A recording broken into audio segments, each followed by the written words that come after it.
Bueno, buenas noches. Mi nombre es Antonio Jesús Rodríguez y en nombre de la Asociación Cultural Andújar Andalucía quiero daros la bienvenida esta noche, esta fría noche, y agradeceros vuestra asistencia. Desde la asociación hemos organizado una serie de actividades, empezando por la colaboración del Ayuntamiento de Andújar, y hemos empezado con una actividad para conmemorar el 4 de diciembre, el Día Nacional de Andalucía. Hemos comenzado con una exposición que está allí en el patio del Palacio, una exposición titulada Blas Infante, alma de Andalucía. Quiero agradecer a Fernando, a nuestro amigo y compañero Fernando Navarrete, que la ha traído de Almería. Una exposición que estará expuesta hasta el próximo 9 de diciembre y que es un resumen gráfico de la vida y de la obra de este andaluz universal, que se halla estrechamente ligada a la lucha por la autonomía de Andalucía y su resurgimiento económico. Como sabéis, de Blas Infante no voy a decir mucho, pero sí que en 1983 el Parlamento de Andalucía aprobó por unanimidad en el preámbulo del Estatuto de Autonomía su reconocimiento como padre de la patria andaluza e ilustre precursor de la lucha por la consecución del Estatuto de Autonomía para Andalucía. Junto a esa exposición, desde la asociación hemos reeditado un librillo que tenéis ahí a vuestra disposición, donde se explica la obra y la vida de Blas Infante, haciendo un recorrido por sus raíces, por sus horizontes, sentimientos, ideales, por los símbolos de Andalucía, por sus combates y también por sus silencios, ¿no? Porque a pesar de los 40 años de silencio impuestos al andalucismo por la dictadura de Franco, la vida, la obra y la muerte de Blas Infante generaron frutos para el renacimiento de la democracia. Ya en mayo del 78, la Junta Liberalista de Andalucía, que Blas Infante fundó como instrumento político, decidió integrarse en el Partido Andalucista, haciéndole depositario de su legado. Es por ello que hoy tenemos también invitado a Encarna Camacho como concejala del Partido Andalucista, para que brevemente, y antes de pasarle la palabra a nuestro invitado y al ponente principal de este acto, nos explique qué significó el 4 de diciembre de 1977 para Andalucía y por qué es considerado como el Día Nacional de Andalucía. Después de esa breve presentación, por supuesto, daremos paso al ponente de esta conferencia para que de primera mano nos dé una visión sobre su visión sobre Andalucía, la situación en la que vive actualmente después de 36 años de ese gran momento de reivindicación y de lucha por el desarrollo de nuestra tierra. Y lo hacemos con un hombre, con un andaluz que no necesita presentación. Don José Chamizo de la Rubia es conocido por todos y por todas. Y antes de presentarlo, lo que quiero es expresarle, pues mi agradecimiento, el honor que supone para nosotros el tenerlo aquí, y agradecer su disponibilidad inmediata a participar en esta charla, que fue, ya os digo, que algo con total inmediatez y ha sido un placer, ¿no? Multitud de publicaciones, estudios y obras, participación como fundador y presidente de múltiples asociaciones y colectivos e infinidad de premios. José Chamizo de la Rubia nació en Los Barrios, en Cádiz, licenciado en Historia de la Iglesia por la Universidad Gregoriana de Roma, en Historia Contemporánea por la Universidad de Granada y diplomado en Biblioteconomía por la Ciudad del Vaticano. Ejerció como sacerdote en Algeciras desde el 78 hasta el 82 y como párroco en el distrito de Estación Taraguilla Miraflores de San Roque a partir de esa fecha. Su labor en contra de la drogodependencia, la marginación y la pobreza en el campo de Gibraltar le hizo crear y dirigir durante muchos años asociaciones y colectivos de lucha contra la droga, y en 1994 le fue otorgada la Medalla de Andalucía. Por lo que todos fundamentalmente lo conocemos, es que a partir de 1996 fue designado Defensor del Pueblo andaluz, reelegido en 2001 y 2007 hasta este mismo año, y como defensor del pueblo pues coincidió también con una persona muy querida para nosotros y que ha estado también en estas ponencias, como fue su adjunto Diego de los Santos, y ha desarrollado una intensa labor como defensor en la protección y defensa y fomento de los derechos constitucionales de los ciudadanos, pero sobre todo de las personas y de los colectivos sociales más vulnerables y desprotegidos. A pesar de ser conocido por su etapa como defensor, la verdad es que su biografía está repleta de actos y eventos tan relevantes que podríamos estar aquí toda la noche, ¿no? Yo simplemente darle las gracias. Le paso la palabra a Encarna Camacho para que haga una pequeña presentación sobre lo que significa el 4 de diciembre y que es el elemento fundamental de esta presentación y de estos actos que organiza la asociación y nada. Pues hola, buenas noches a todos. Muchas gracias a Antonio Jesús y a José Chamizo por su presencia y por estar aquí en Andújar con nosotros. Y como Antonio bien decía, voy a explicar brevemente porque creo que debemos dejar cuanto antes paso a José Chamizo. Un poco qué significa, lo que significa para nosotros el 4 de diciembre y cuál es el motivo por el que los andalucistas lo consideramos como el Día Nacional de Andalucía, leyendo además parte del manifiesto andalucista con respecto a este próximo 4 de diciembre. Pues bien, el 4 de diciembre de 1977, cerca de 2 millones de andaluces se manifestaron para exigir autonomía. Envueltos en la blanca y verde, los andaluces salimos a las calles reivindicando nuestra identidad, esperanzados en un futuro de paz, libertad, igualdad y justicia, convencidos que una autonomía de primera nos permitiría construir la Andalucía libre y próspera que todos soñábamos. Ese futuro, nuestro presente de hoy, se ha convertido en una inquietante pesadilla, ya que nuestras aspiraciones de entonces, los logros conseguidos gracias al esfuerzo de todos, las conquistas que creíamos irreversibles, la esperanza de resolver los problemas, corren el riesgo de verse arrasados. Ya hay miles de familias andaluzas arrojadas al infierno del paro y de la exclusión social, y las que cuentan con trabajo cada vez tienen más dificultades para llegar a fin de mes. El deterioro de los servicios públicos esenciales, el hundimiento de la inversión pública, los recortes generalizados ya no pueden ser tapados por la verborrea de muchos de nuestros políticos que los gobiernan. De la misma manera que hace 36 años el pueblo andaluz asombró a otros pueblos de España con su afirmación por la libertad, la igualdad y la justicia, tenemos la oportunidad ahora de volver a ser una referencia en estos momentos de absoluta confusión. Si fuéramos capaces de actuar con conciencia de pueblo, cohesionados en defensa de nuestros intereses, defendiendo lo nuestro y solo lo nuestro, firmes ante el saqueo que nos hacen desde fuera, seríamos, os lo aseguro, invencibles. Desde la más absoluta humildad, los andalucistas nos volvemos a ofrecer a nuestro pueblo, como en otros momentos históricos lo hicimos, para emprender esa misión, para rebelarnos contra el sufrimiento de la inmensa mayoría de los andaluces que a cambio de años de sudor y entrega a sus familias, sus vecinos, sus trabajos, solo reciben hoy mentiras y promesas huecas. Nos sentimos y somos como nuestro pueblo, ciudadanos hartos de tanta incompetencia y tantas traiciones, pero no nos rendimos porque tenemos una fe indestructible en nuestra capacidad para seguir adelante. Y por eso nos decidimos a hacerlo. Porque la voluntad de 8 millones de hombres y mujeres libres andaluces no puede ser ahogada. Porque como hace 36 años ya lo demostramos cuando Andalucía quiere, Andalucía puede.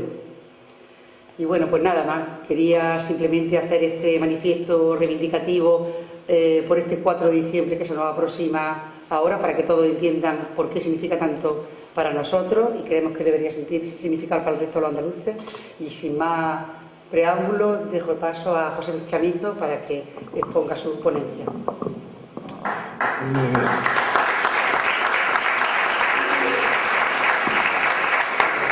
Muy buenas noches. Yo quiero, antes de empezar la conferencia, leer entre líneas un texto de Blas Infante. Yo tengo clavada en la conciencia desde mi infancia la visión sombría del jornalero. Yo le he visto pasear su hambre por las calles del pueblo, confundiendo su agonía con la agonía triste de las tardes invernales. He presenciado cómo son repartidos entre los vecinos acomodados para que esto les otorguen una limosna de trabajo tan solo por fueros de caridad. Los he contemplado en los cortijos desarrollando una vida que se confunde con la de las bestias. Los he visto dormir hacinados en sus sucias gañanías, comer el pan negro de los esclavos. He sentido indignación al ver que sus mujeres se deforman consumidas por la miseria en las rudas faenas del campo, al contemplar cómo sus hijos perecen faltos de higiene y de pan, cómo sus inteligencias se pierden atrofiadas por la virtud de una bárbara pedagogía que tiene un templo digno en escuelas como Cuadra. Este es el texto probablemente del ideal andaluz y de toda la obra de Blas Infante, donde de alguna manera resuenan todos los problemas sociales de su tiempo, de principio de siglo. ¿Por qué parto de este texto? Parto de este texto para traer de alguna manera a la realidad de hoy. No es la misma, evidentemente. Ha habido muchos cambios en una dirección positiva, pero los datos son tremendos.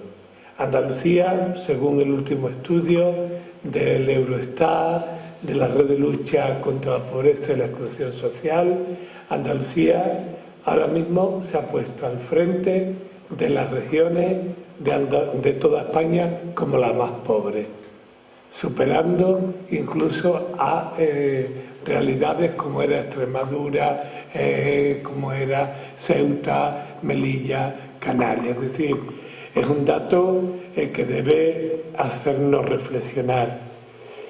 Y esto va unido, como no, a un nivel de empleo cada día más difícil de conseguir un puesto de trabajo.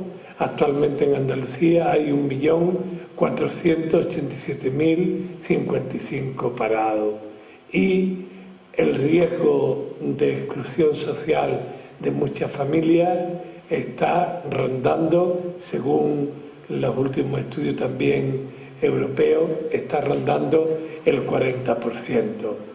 Es verdad, digo, que no es lo mismo que el texto que hemos leído de Blas Infante, pero atención, porque de alguna manera parece que resuenan los mismos. ¿Qué quiere decir esto? Quiere decir que los sistemas económicos no son baladíes, sino que van creando espacios de pensamiento y espacios también de estilo, forma de vida. Y sin duda, el economicismo como cuestión importante, como sistema, importante, ha establecido una forma de mirar la vida por lo menos contradictoria. La primera contradicción, y tal vez la más grande, la tienen ustedes probablemente a diario en los periódicos. ¿Cómo es posible que el sistema financiero, culpable indiscutible de la crisis que ha arrasado la vida de muchas personas, ya hayan salido del bache y prosiga su vida, los responsables, como siempre, sin grandes pérdidas? En cambio, las víctimas no han recuperado ni el trabajo ni su nivel de ingresos. La banca no ha sido nacionalizada, ni siquiera se han planteado mecanismos para operaciones de alto riesgo. El número de gente muy rica ha crecido con la crisis, lo verán ustedes mañana en la prensa. No se han eliminado los paraísos fiscales, no se han eliminado, ni se acometen reformas profundas del sistema. Los financieros culpables se van casi sin problema. Solo entra en prisión el gestor, el gerente, el popper en aquel momento de la banca del Lehman Brothers. Solamente los financieros se van y sin problema ninguno parece, no afirmo, que el dinero y sus dueños tiene más fuerza que nuestros gobiernos.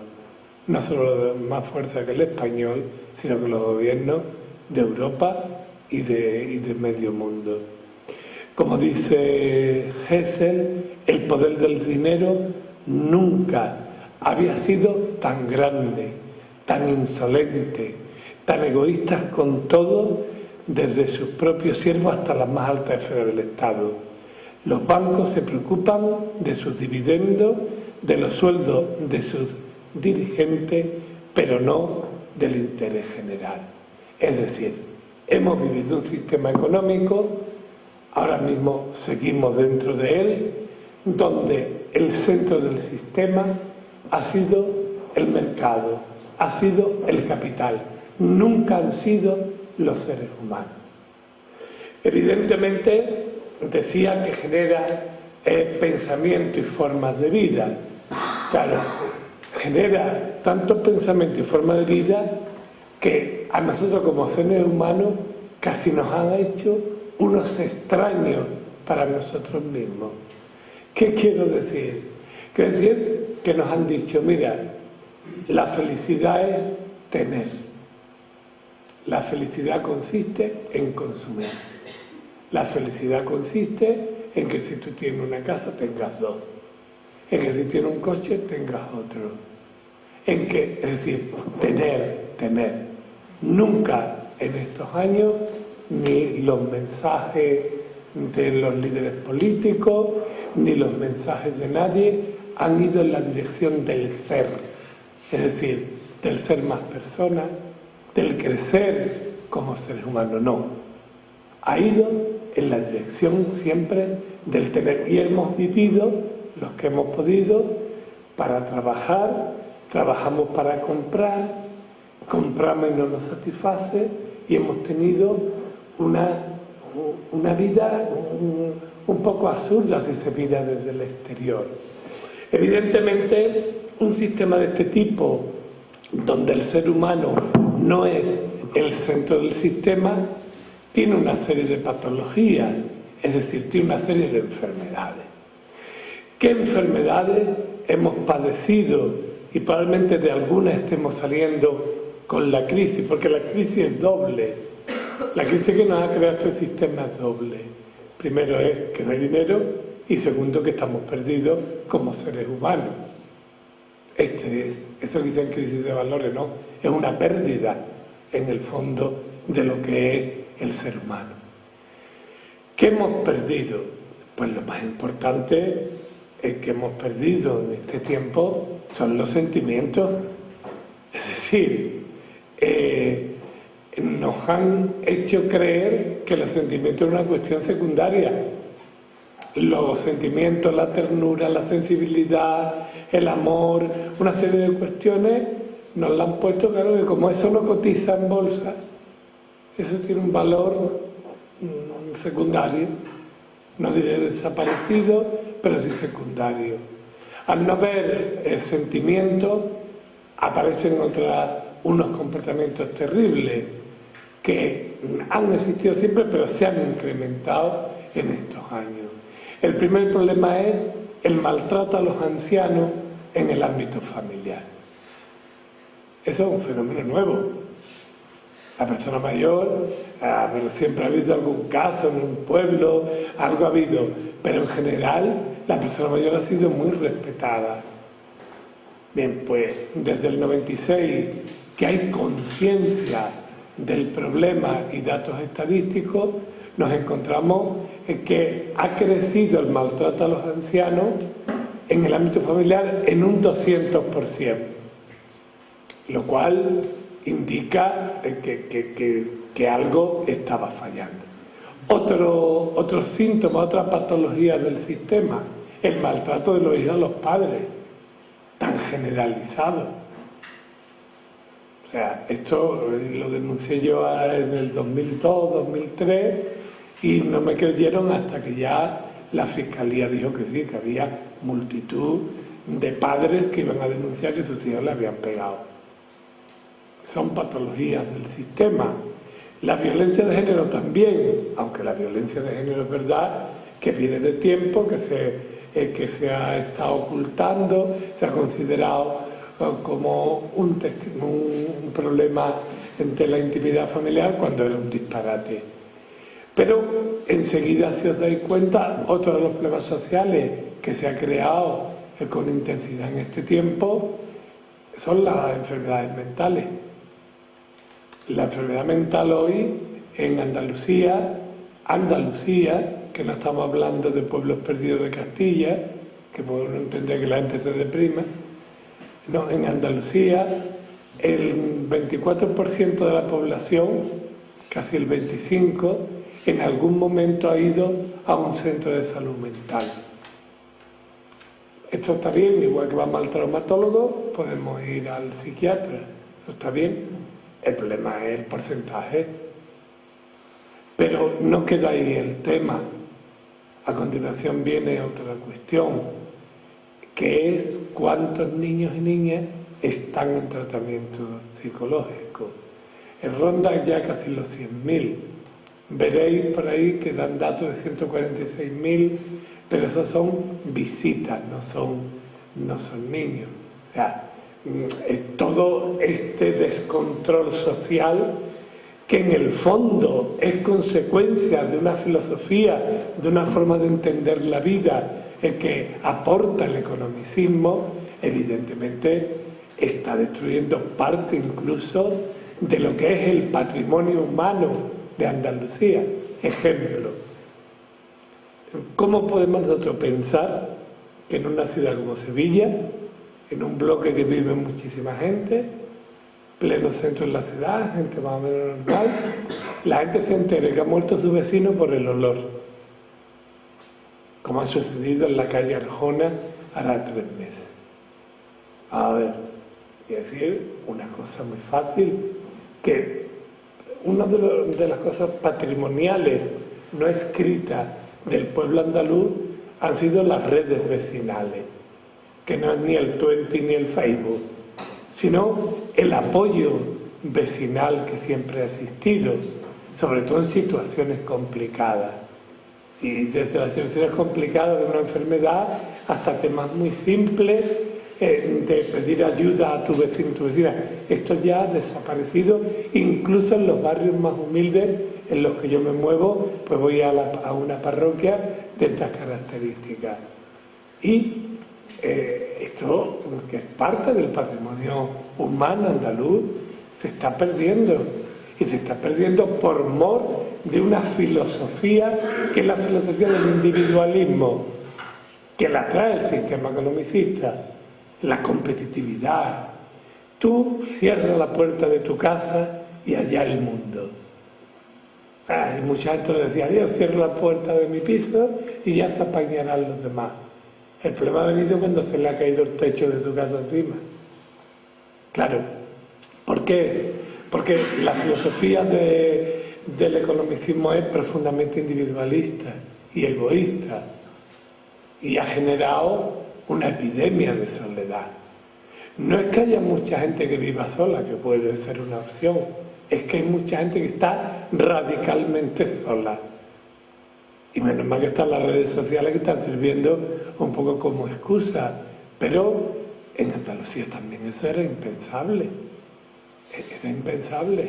Y esa filosofía que parte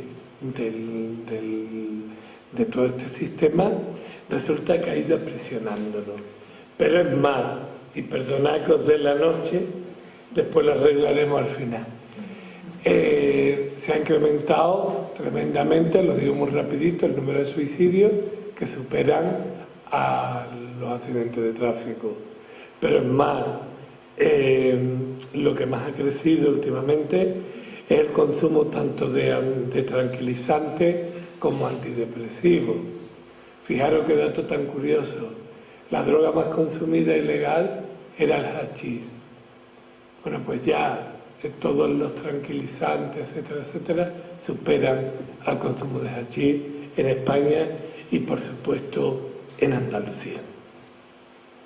En vez de todo esto, nos encontramos con que la crisis económica ha planteado nuevas situaciones vitales. La nueva situación vital en negativo, claro, ¿cuál es? La clase media.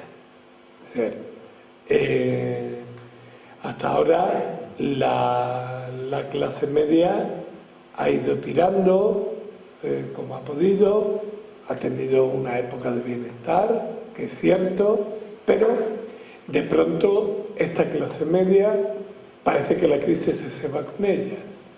Fijaros el dato. En Andalucía, dicen que en España, yo lo tengo contabilizado en Andalucía, ha habido alrededor de 300.000 excluidos sociales, incluso en el periodo del bienestar.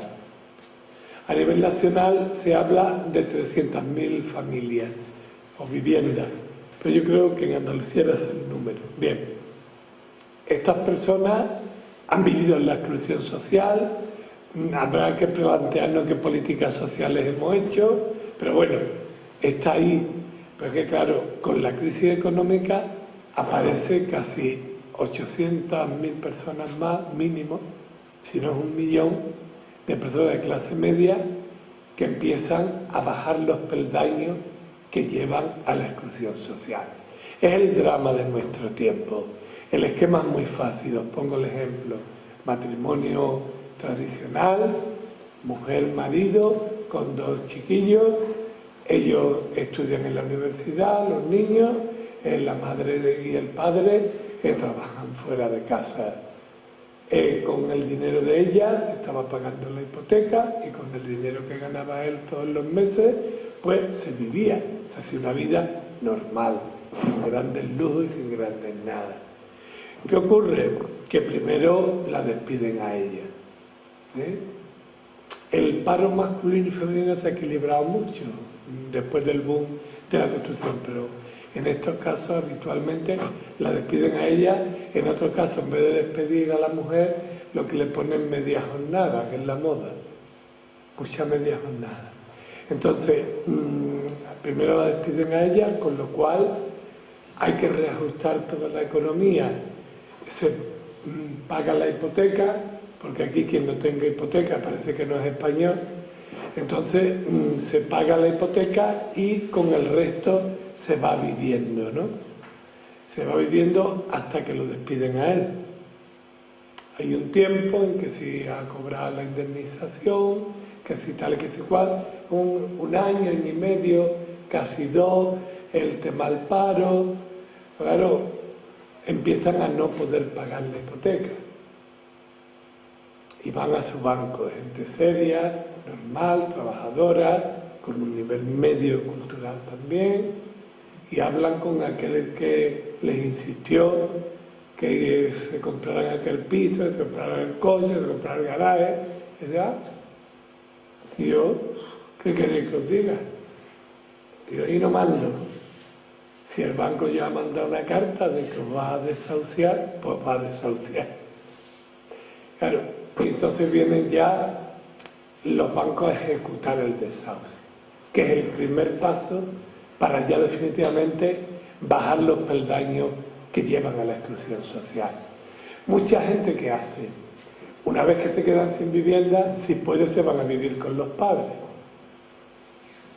Nos encontramos con personas mayores que de pronto en su vida, que tenían ya una vida tranquila, hacían su viajito del inserso, su pequeña pensión, y son un matrimonio a los que en un piso de 60-65 metros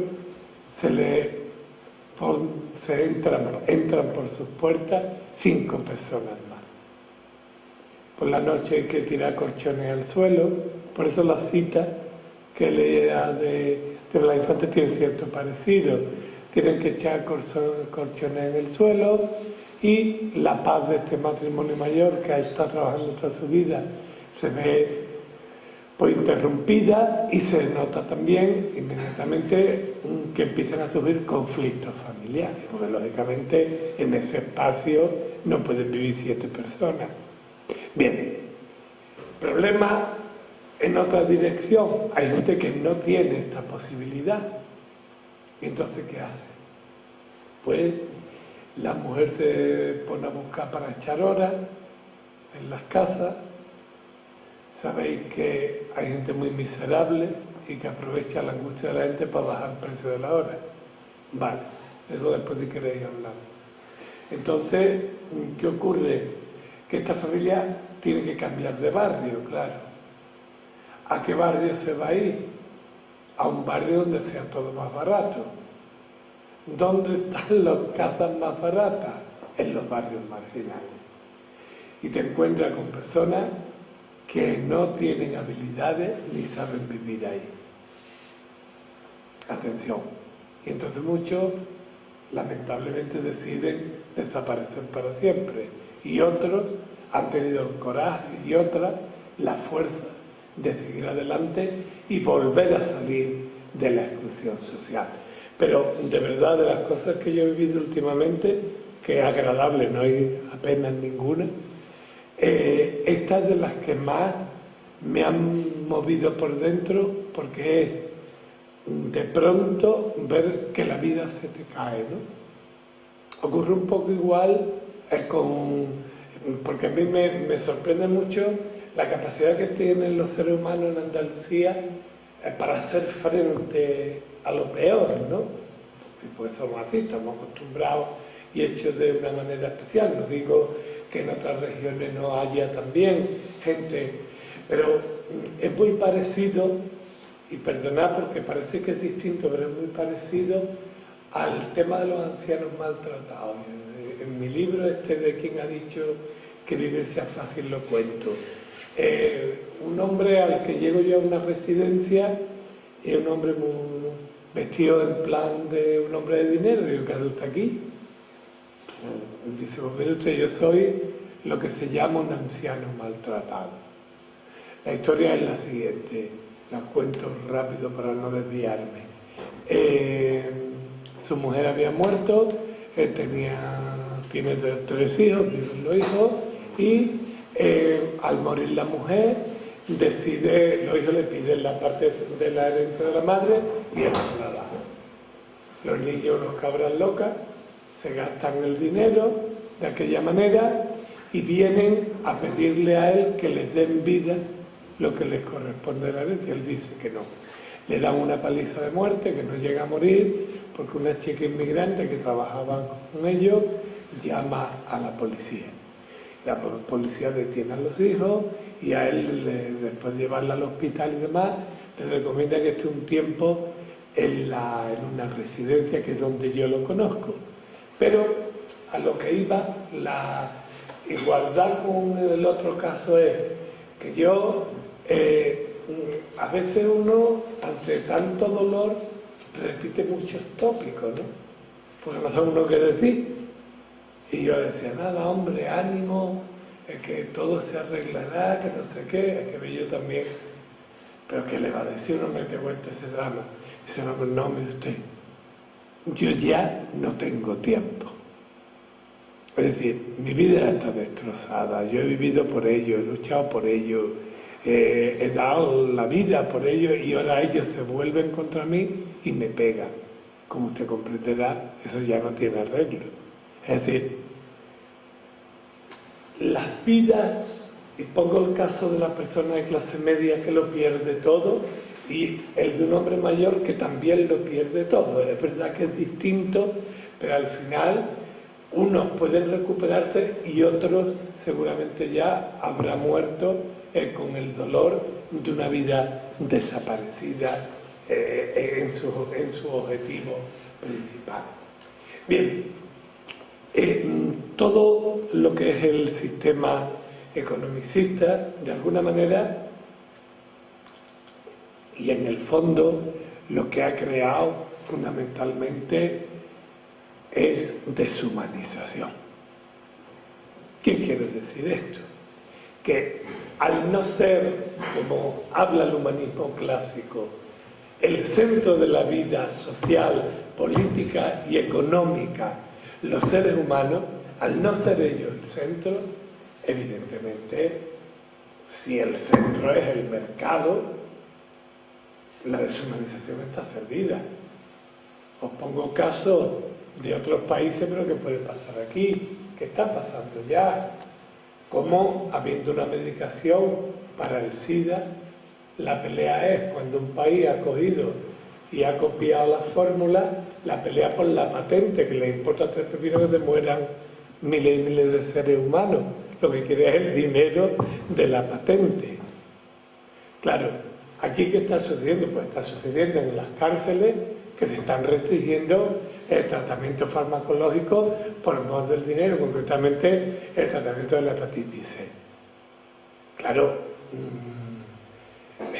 es que si el ser humano no es el centro, evidentemente estamos en una dirección muy inadecuada.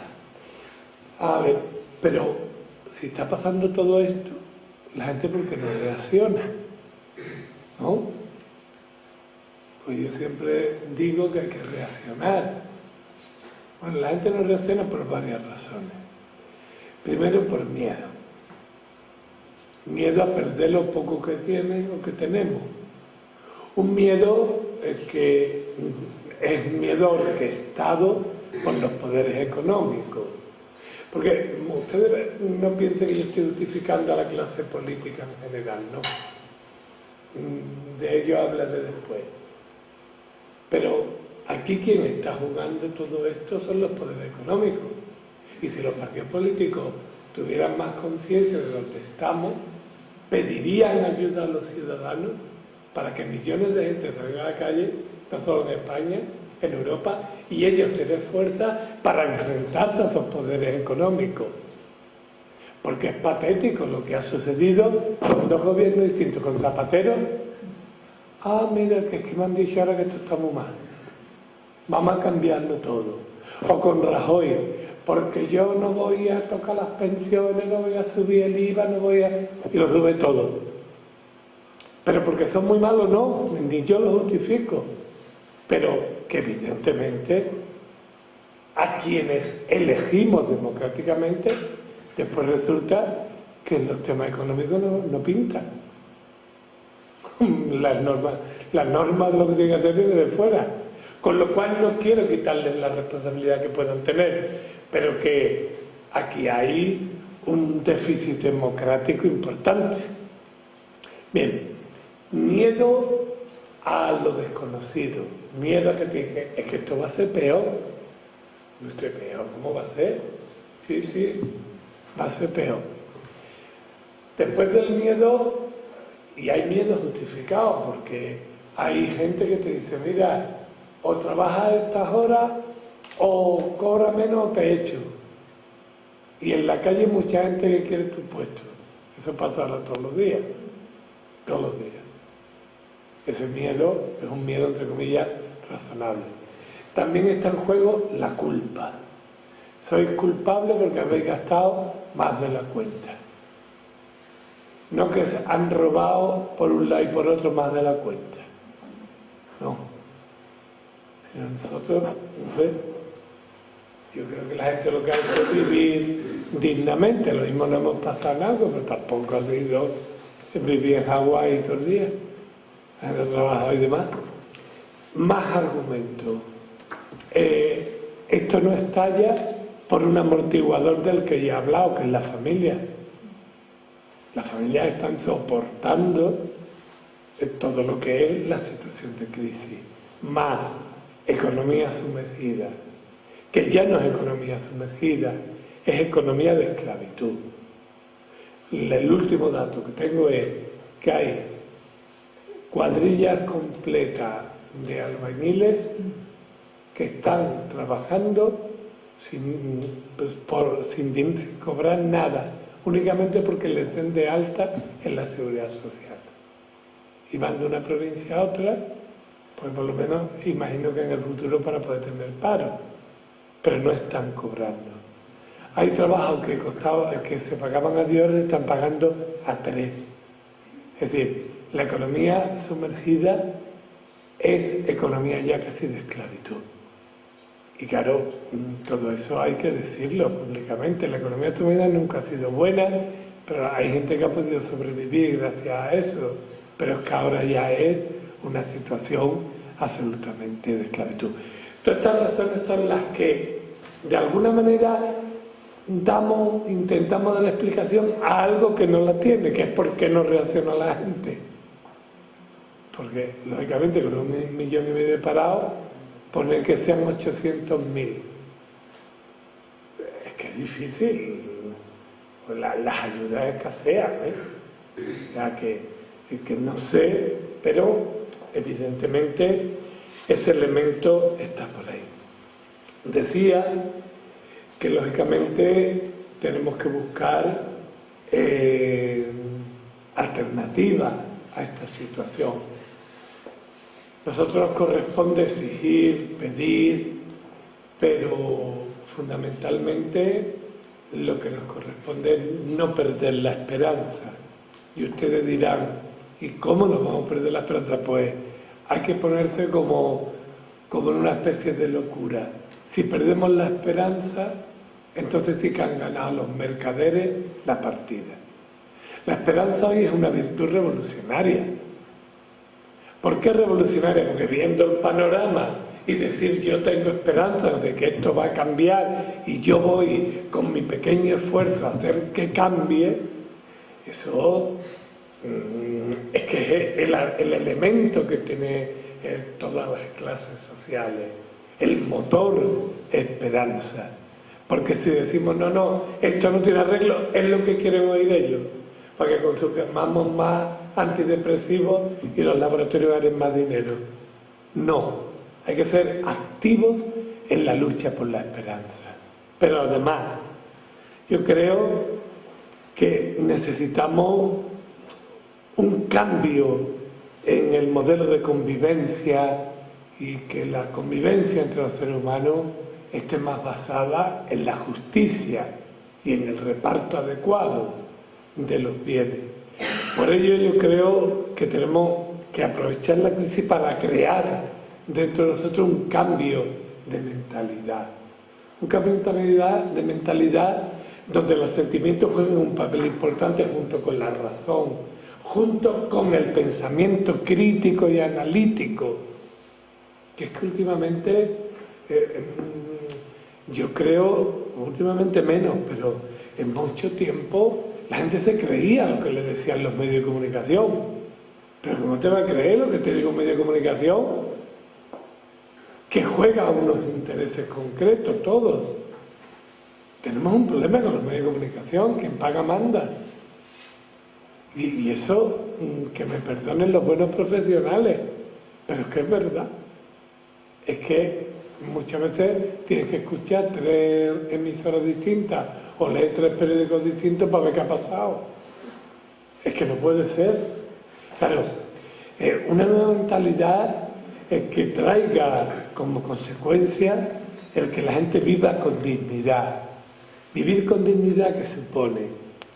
Supone que cualquier ser humano tenga las necesidades básicas cubiertas, pero cubiertas no solo por un regalito que te hacen, una paguita que te dan, no.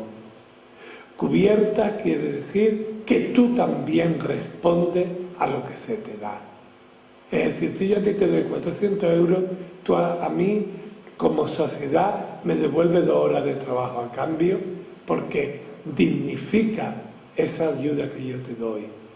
Esto de dar y no exigir responsabilidad a la otra parte, tiene que cambiar. Tiene que cambiar totalmente. Es la única manera de respetar a quien damos y de que ellos respeten a la sociedad. Que es un elemento que mucha gente no quiere introducir porque le da miedo a perder votos, ¿no? No, yo creo que es más razonable y dignifica más. Por lo tanto, vivir con dignidad. Hay que recuperar la humildad. Hay que recuperarla. Que la tenemos muy perdida y nos creíamos que la vida era que teniendo ya estábamos, vamos, por encima del mundo. Hay que ser mucho más humildes. Pero todo el mundo, los políticos, los no políticos. Yo creo que la humildad empieza reconociendo tus valores y tus defectos e intentando trabajar para purificarlos. Y hay también que vivir más la preocupación por el otro. Es decir, esa frase de los filósofos de que la vida tiene más sentido en la medida en que haces algo por los demás. Yo creo que junto con la esperanza estos elementos son claves para el cambio. Y en el ámbito político yo creo que todos los partidos tienen que hacer autocrítica, todos. No es soportable que la clase política sea el tercer problema del pueblo español, según los datos de un organismo independiente que es el Centro de Investigaciones Sociológicas. A veces el segundo problema. Primero el paro, segundo la crisis, tercero la clase política y cuarto la corrupción. Eso tiene que hacer la gente un análisis, los partidos políticos. ¿Qué ocurre? Que seguramente este sistema ya haya muerto. Y dentro de lo democrático siempre haya que avanzar hacia otro modelo de democracia, más parecida probablemente a la inglesa, incluso algunos aspectos a la americana, donde tú eres candidato elegido por tu sector y tú tienes que dar cuenta a tu gente, no a tu partido primero. La partitocracia es el final. Eso va a tardar, sí, pero acuérdense usted de lo que le estoy diciendo esta noche. Con el tiempo, o cambia el sentido de los partidos, o aparece en España, que ya lo están planeando, una especie de Berlusconi que arrase. Atención a todos los partidos, porque creo que es buena hacer autocrítica y la democracia tiene que ser mucho más participativa, más explicativa. Tú no puedes ser eso de que yo te voto y tú 4 años haces lo que te da la gana. Pero si tú has dicho una cosa, ¿por qué haces otra? Es que hay cuestiones sobrevenidas, sí, pues vamos a volver a votar, aunque sea el modelo suizo de los referéndums rápidos. Lo que no puede ser es que aquí estamos para acá y para allá y tú dices que sí, yo digo que no, pero esto qué política es. Eso antes a la gente hasta le gustaba. Ya la gente pasa, porque ya sabe lo que va a decir uno, va a decir el otro y el referente. Es que como no se pongan las pilas, van a hacer mucho daño al sistema democrático. Y finalmente, por encima de todo, yo creo que lo que debe prevalecer es el ámbito, el mundo de los valores, de lo que de verdad da sentido a la vida. Y a mí me parece que hoy, en esta crisis, es importante, primero, retomar la intimidad, la interioridad, mejor que intimidad. Los curas le llamamos la espiritualidad, pero me refiero, para quien no sea creyente, a la interioridad como mundo donde se debaten tus sentimientos, tus pensamientos, que no seamos esos seres fatuos que quiere el sistema o esos seres fríos, casi robóticos, que nos pintan. Yo creo que si retomamos lo que somos, hombres, mujeres, seres humanos, habrá futuro. Muchas gracias.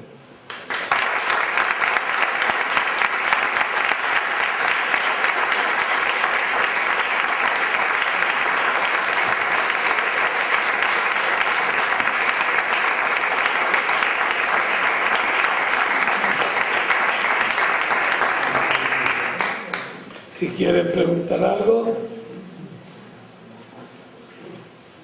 aquí estoy yo. Perdonad si cuento cosas tristes, pero tampoco voy a venir para engañar. Está feo. Para engañarnos ya están los políticos. Vale. Dígame, sí. Sí, yo no quiero preguntarte nada porque me parece que lo has explicado todo cristalino, pero me quedo con una frase que ha dicho que es la esperanza hoy es una actitud revolucionaria. Sí. Pues tú eres un genial revolucionario.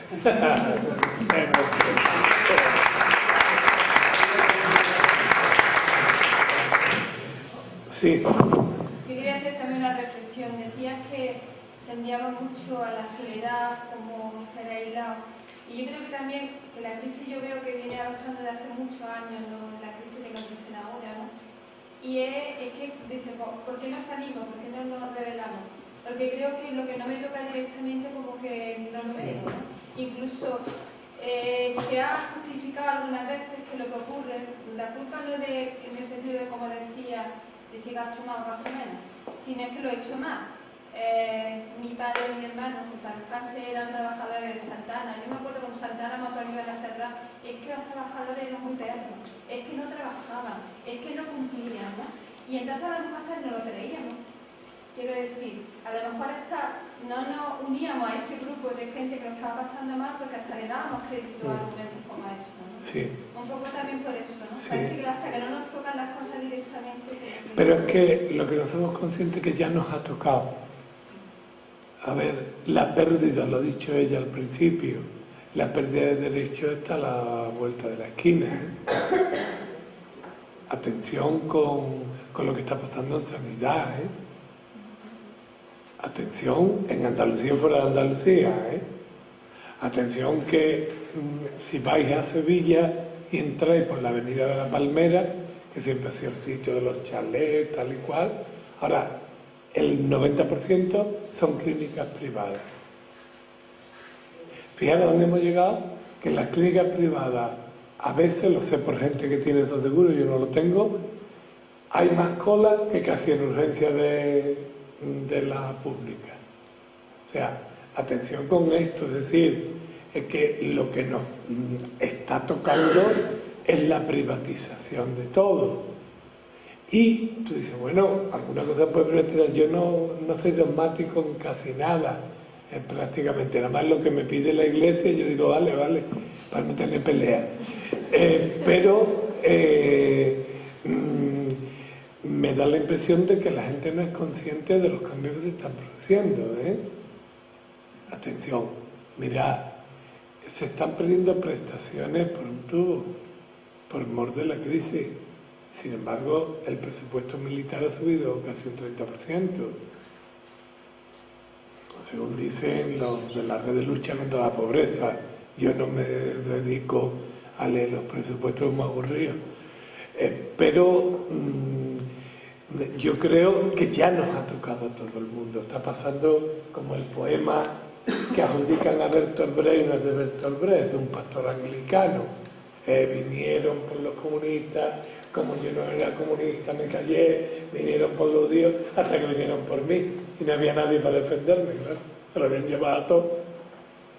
Entonces, lo que sí quiero es que tengáis claro que aunque cada partido después puede hacer la interpretación que quiera y es lo legítimo, que aparte de que podemos criticar hoy al PP, que son los que más poder tienen en este momento, me preocupa más todavía lo que hay detrás, que lo que hay detrás son los poderes económicos, y los poderes económicos quieren un mundo donde la clase media sea más empobrecida, les parece que les conviene más. No es normal que haya crecido el número de ricos en este país, que es un estudio que ha hecho Hacienda, vamos. O sea, que no lo ha hecho mi prima, que creo que hará otras cosas, pero eso no sabe. O sea, atención porque la desigualdad va creciendo. O sea, nos está tocando ya. Este es el problema que la gente no acaba de querer aceptar, que ya te ha tocado. ¿Vale? Perdón, yo iba a hacer una pregunta. Entonces, en esas clínicas privadas, Sí. ¿quién va? Si estamos en la crisis y no hay dinero. Sí. ¿Quién va ahí si hay más Ahí cola que va, en la otra? no, ahí va. Las clínicas privadas son los seguros privados que tú pagas una cantidad al mes, no es la clínica de Miami o de Navarra, no, son más de atención, como un médico, como un servicio de urgencia, pero que tú pagas 20 o 30 euros al mes. Entonces hay mucha gente y ya, otra cosa es si te tienen que operar lo que te piden, o sea que eso ya... Como estamos ahora con la crisis y No, lo que hace la gente es que para las cosas estaban esos médicos y para operarse van a la Seguridad Social. ¿Vale? Gracias. La gente es muy lista. Voy a hacer una pregunta, no es capciosa ni interesada, simplemente si en Andalucía hay 1,5 millones de parados y hay un 30% de familias en paro, ¿cómo es posible que esos mismos parados no se den cuenta de la capacidad que tienen para cambiar la sociedad. Es una pregunta, No, sí, es una pregunta que nos hacemos todos. La primera respuesta es, pues no habrá tantos parados. No, te digo, entonces tú te pones esa respuesta que alguien puede interpretar mal, sobre todo se enfadan mucho conmigo los sindicatos, y digo, vamos a pensarlo. Lo mismo es que no hay 1,5 millones, pero ojo, que sí puede haber 800.000. No sé si me explico, si me da igual. O sea, es que es mucha gente. No digo 800.000 por poner casi la mitad y un poco más, es que son 800.000. ¿Esto por qué? Pues yo no, de verdad que todas las razones que he dado de economía sumergida y demás no me convencen a mí mismo, pero es que no tengo otra explicación que darte. Es que no lo sé, porque las prestaciones han bajado bastante. Sabéis que lo del paro cada vez es más limitado, que hay más inspecciones, que no sé, no tengo una explicación, honestamente. Si no la tengo, no la doy, porque no la tengo. No, si es que es un poco irracional lo que está pasando. Es verdad que hay más movilización de la que vemos. Me explico. Las movilizaciones se están sectorializando, porque la marea blanca de sanidad es permanente, ¿eh? La marea verde de no sé qué es permanente. Yo estoy ahora mismo en contacto casi con 15 plataformas que quieren ser alternativas electorales.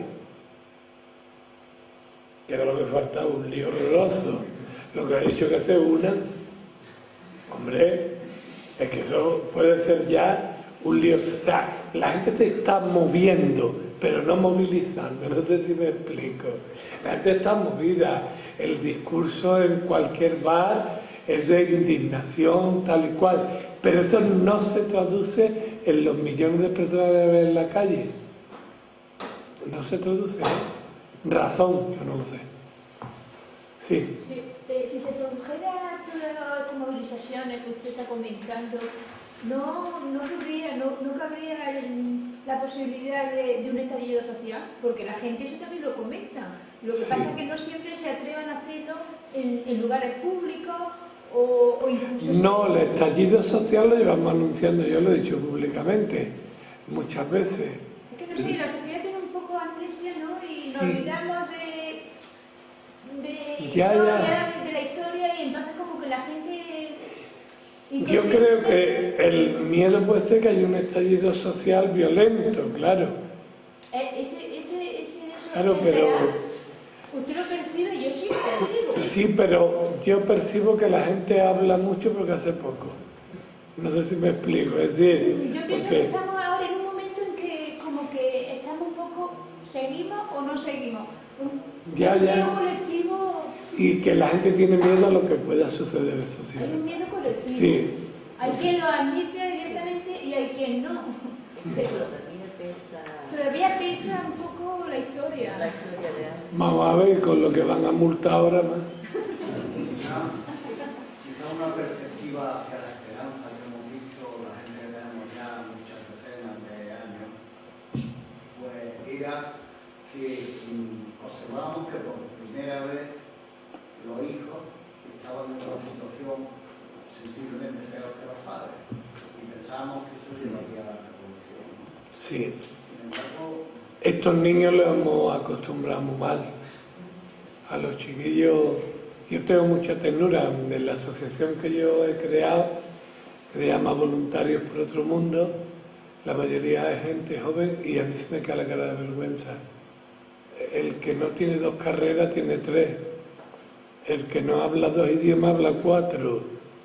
De familias normales, que no son niños pijos, son de familias normales.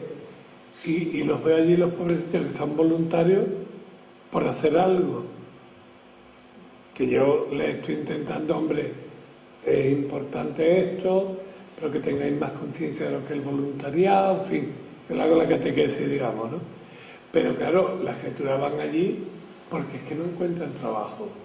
El otro día una de ellas Pepe, yo voy a ir a París, que tengo unos amigos, a ver si sale algo.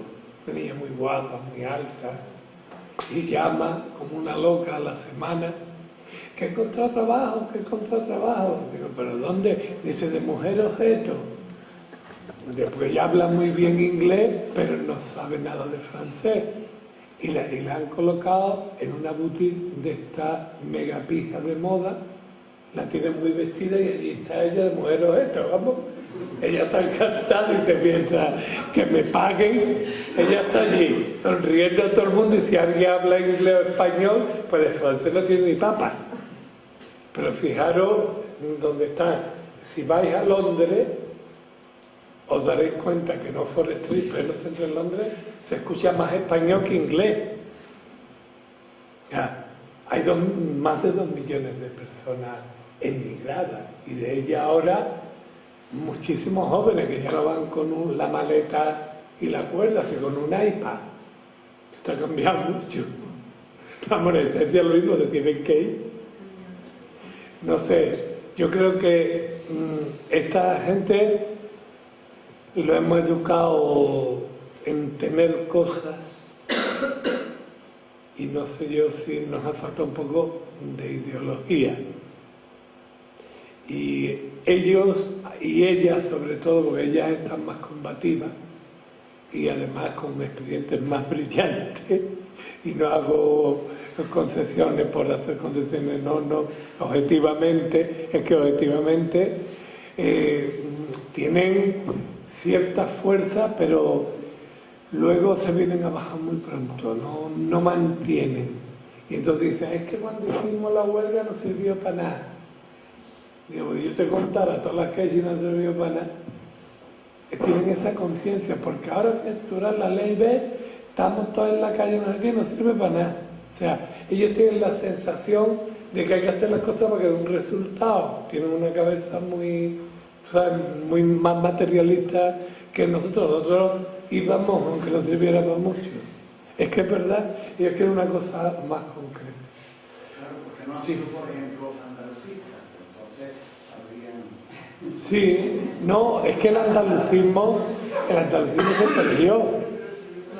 No, el andalucismo, ahí los que se les parecía andalucistas tendrían que hacer un gran esfuerzo por volver a llevar el andalucismo a la escuela. El único sitio donde se celebra el Día de Andalucía en condiciones es la escuela, todavía, y es lo que tendréis que trabajar, porque en las escuelas, si os digo, es que vamos, por mi experiencia personal, que mucho más que en la sociedad, ya el Día de Andalucía no es ni bandera en los balcones como poníamos antes.